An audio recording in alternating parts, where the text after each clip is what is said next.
So we all know about citizenship and tourism. Okay.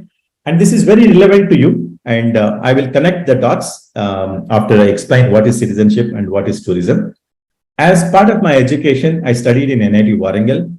And when I studied in NIT Warangal, I lived there for 4 years. And I know the nook and corner of NIT Warangal and also the Warangal and Hanamkonda and Kajipet. Now, 10 years I have not visited Warangal after college. Even then, I will be able to tell where is the admin block, okay, what kind of hostels are there, etc. Maybe 1 or 2 hostels which they have added extra, I may not be aware, but at least I can guide anybody who wants to go from Kajipet station to the college or from Warangal bus station to college. Okay, so that's possible, I remember. But let's look at, I'm a citizen of Bangalore, so I know in and out of Bangalore, but predominantly I can guide anyone from anywhere, okay, where to go, how to go, what kind of colleges are there, all of that. And citizenship gives you, you know, in and out of it. That's what is citizenship. But let's understand what is tourism. Let's say you, all of your friends have gone for a Malaysia and Singapore trip. Okay, you hired one tourist guy and you paid, let's say 50,200 for tickets and 5 days or 7 days stay there, etc. You go to Malaysia, you see, identify the most important spots that you have to go there. You go there and you click a photograph and give a thumbs up, and all your cameras filled. And one day you finish. Next day morning, the tour operator wakes you up and says, "Today we have to finish all these 5." You will finish all these 5 and go. Third day, you will go to Singapore and you do the same thing. You have a lot of pics, etc. Right? Let's say 5 years gone. Somebody calls you from Kuala Lumpur airport and says, "How do I go to so and so place?" Or let's say from Singapore, he says, "I'm not able to go from here to the zoo, night zoo." You said, "Okay, do you know?" You will not be able to tell unless you're a citizen. You'll say, "Oh, did I go? Did I visit this place or not?" Okay, so you will have to figure it out and remember it, and you have to prepare to give an answer. That is what is tourism. Okay, so how does this is connected to students? Okay, so we have lot of students are very fashionably say, "I study in the last minute and I got 70% marks." Okay. 1 week I study, I get 70% marks. What does this 1 week he does? He tries to identify all the important questions, tries to read them, whether he comprehends or not, he knows how to reproduce it.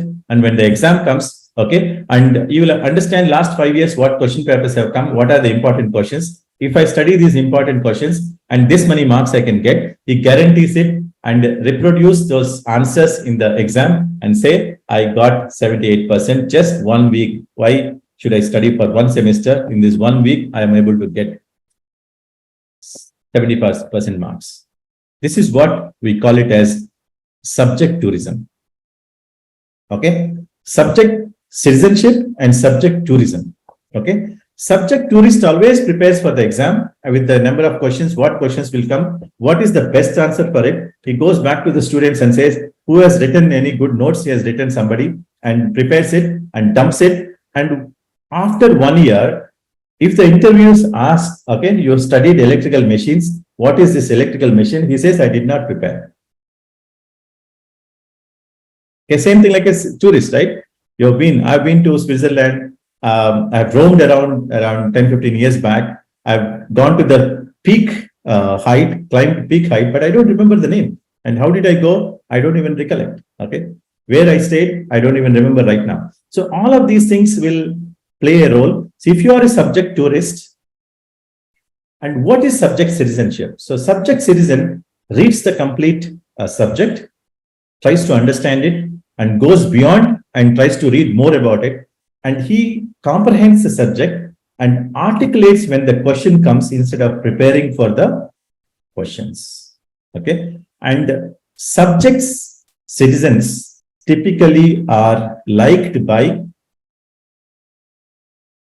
product companies and the services companies, and the subject tourists, okay, typically are preferred by services industries and IT enabled services. So you may say, why am I getting all IT enabled services, call center jobs. If it is the method you are following, please understand you fit for that kind of a job. But if you are when a degree is giving 7 subjects, 8 subjects, okay, the only purpose of giving you that subjects is to ensure that you are able to comprehend on your own and articulate on your own. So the academic world, I think you can read, and you can read without comprehension, and you can read without comprehension and reproduce it, or you can read and comprehend and articulate it. Please understand, if you are able to read without comprehension and reproduce it, you are not acquiring the most important skill of your life called read and comprehend. Articulation comes later. So why they test you? They want to test whether you are able to articulate what you have comprehended in the exam. Without looking at what is the important questions, etc., if you are able to read your subject, and if you're able to comprehend it, and if you're able to articulate it in the exam, and you get 60% marks, those 60% marks will be valued very high by the companies when you are talking about the subject.